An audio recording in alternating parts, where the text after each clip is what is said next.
Challenge చేసి చెప్తున్నాను నేను. ఇది చూశాక మీరందరూ ఈ వెబ్ సిరీస్ అనే మాటే వెంటంటేనే ఒకలా ఉంది నాకు. ఇది చూశాక ఇది థియేటర్లో ఎందుకు రిలీజ్ చేయలేదు మీరు అని మీరందరూ నన్ను తిట్టకపోతే నా పేరు మార్చి వేరే పెట్టుకుంటా. సత్యంగా చెప్తున్నాను, నాకు ఇప్పటికీ నమ్మబుద్ధి కావట్లా. హరికథ టీవీ ఏంటంటే, సారీ టు సే, సినిమా ఇంటికి వచ్చేసింది. థియేటర్ నుంచి సినిమా ఇంటికి వచ్చేసింది. నౌ సినిమా ఇంట్లోనే ఉంది. అలా తీసుకుంటే కనుక ఇంటికి వచ్చేసిన సినిమాకి ముఖ్యంగా కావాల్సిన విషయం కంటెంట్. ఇవాళ అద్భుతమైన కంటెంట్తో ఇండియా వైడ్ నాకు ఎంత ఆశ్చర్యంగా ఉందంటే, థ్యాంక్స్ టు మా విశ్వ, దీన్ని డిస్నీ హాట్స్టార్ వాళ్ళు కొనేసుకున్నారు.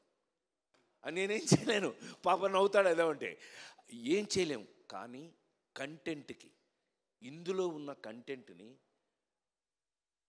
హాట్స్టార్ వాళ్ళు కొనేసి, ఇంత మీరు చూసారో లేదో, ఈ మధ్యకాలంలో మీరు కల్కి, లగ్గం వరకు యాక్ట్ చేశాను నేను. మీరు చూసిన నిన్నటి వరకు సినిమాలు, జనక అయితే కనుక అన్నీ బ్రహ్మాండంగా చూశారు మీరు.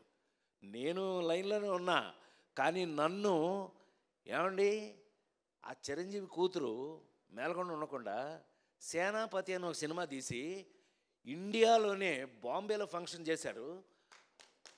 Best performer of the year award ఇచ్చారు నాకు.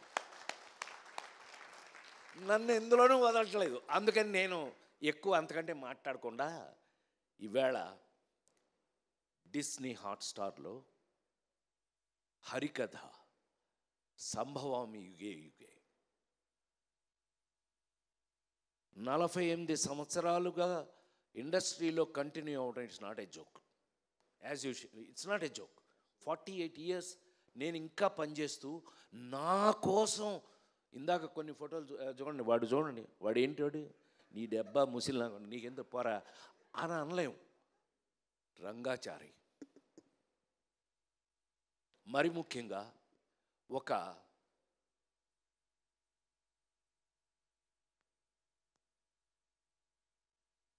నాకున్న అదృష్టం అనే అనాలి. ఎందుకంటే ఆ నలుగురు సినిమా అప్పుడు ఒక మాట చెప్పాను నేను, నాకన్నా నాకు వచ్చిన అవకాశం గొప్పది. నేను గొప్పవాడిని కాదు, నాకు వచ్చిన అవకాశం గొప్పది. అది భగవంతుడిచ్చేది. మా రచయిత గారు చెప్పారు చక్కగా ఎలా ఐడియా వచ్చింది, ఇది రాజేంద్ర ప్రసాద్ మీద ఎలా ప్లే చేయాలి అని చెప్పి. అది అదృష్టం కేవలం. మీరు నాకు అవకాశం ఇవ్వటం, మ్యాగీ ఇరగదీసేసి దాన్ని డైరెక్ట్ చేసేయటం అన్నీ ఓకే. కానీ ఇప్పుడు అంటే త్రేతాయుగం, ద్వాపరయుగం, కలియుగంకి వచ్చేసిన కలియుగంలో ఇవాళ వస్తున్న కథలు మీరు చూస్తూనే ఉన్నారు కళ్ళ ముందు. నిన్నగా మొన్న చూసాం, ఆడెవడో చందనం దొంగ వాడు హీరో. సరే, హీరోల్లో మీనింగ్లు మారిపోయినాయి. నాకున్న అదృష్టం ఏంటంటే 48 సంవత్సరాలుగా I'm such a different hero. నువ్వు చెప్తుంటావు కదా, నాకు చిన్న ఫ్యాన్లేండి, చెప్తుంటావు కదా, అదేలే పెద్ద ఫ్యానేలే. సమాజంలో మన చుట్టూ ఉన్నటువంటి ఏమండి, లేడీ స్టైల్ రాడు హీరోనా, సన్నాసి, అప్పులప్పారావు హీరోనా, పేకాటి పాపారావు హీరోనా, ఏ పిల్లోడు దొంగ వాడు హీరోనా. కానీ సమాజంలో మన చుట్టూ, మనతో పాటు, మన పక్కనే ఉన్న క్యారెక్టర్స్ని తీసుకుని హీరోగా నటించి ఇంతకాలం మీ ముందున్న నేను ఈ రోజున హరికథ నేను ఎప్పుడైనా నమ్మకం ఉంటే మీరు నమ్ముతారు, నాతో చూస్తారు. ఆ నమ్మకం కరెక్ట్గా ఉందంటే మీరు చెప్తారు నాకు. ఇదే ఇన్ని సంవత్సరాలుగా నాకు మీతో ఉన్న ఎక్స్పీరియన్స్. నాకు తెలిసి హరికథ అనే కథ నాకు చెప్పినప్పుడు నేను షాక్ అయ్యా. నా మీద ఎస్, అలాంటిది ఈ జనరేషన్లో, అంటే ఈ జనరేషన్ అని చెప్పగలిగిన ధైర్యం నాకుంది. 5 జనరేషన్లు దాటి వచ్చాను నేను. 5 జనరేషన్స్ దాటి వచ్చాను శ్రీరామ్.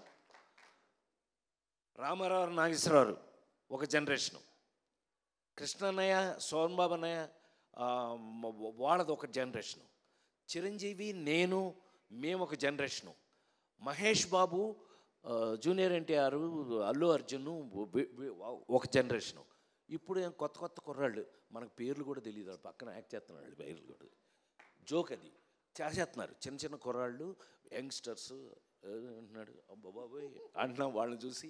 అయినా 5 జనరేషన్లు దాటి వచ్చిన వ్యక్తిగా నా అదృష్టం లేదు.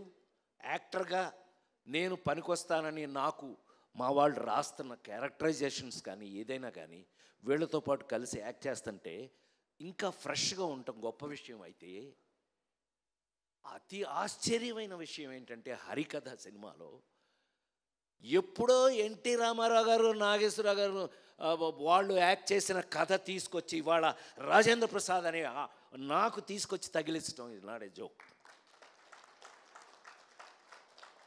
నేను ఆశ్చర్యపోయా. నా అదృష్టం ఏంటంటే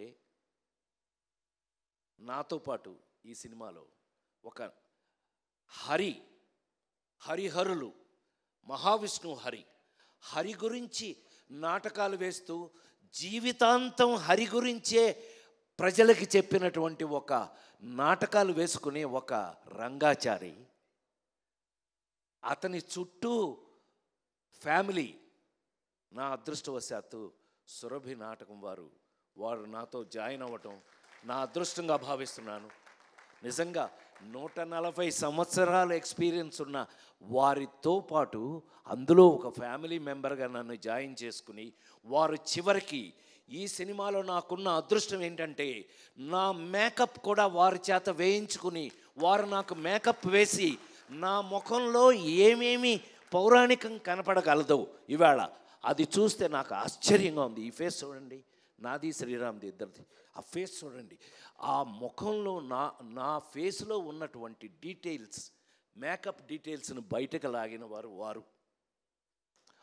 వారికి నేను కృతజ్ఞతలు తెలియజేస్తూ, వారు ఇదిగో మావాడు వచ్చాడు కూడా, మేకప్ వేసిన అతను వచ్చాడు, అద్భుతం. అతని వల్ల నా ఫేస్లో చివరికి ఇవాళ అంటే అతిగా మాట్లాడతానని మీరు అనుకోకపోతే కనుక ఆ మహావిష్ణువు గెటప్ చూశాక పెద్ద ఆయన విశ్వవిఖ్యాత నట సార్వభౌమ నందమూరి తారక రామారావు గారి ఇంట్లో గొడ్ల చావిట్లో పుట్టిన నేను మళ్ళీ ఈ జనరేషన్లో ఈ క్యారెక్టర్లు వేసే అవకాశం రావడం నా పూర్వజన్మ సుకృతంగా భావిస్తూ, చిన్న ఒకళ్ళిద్దరు నాకు ఎస్ఎంఎస్లు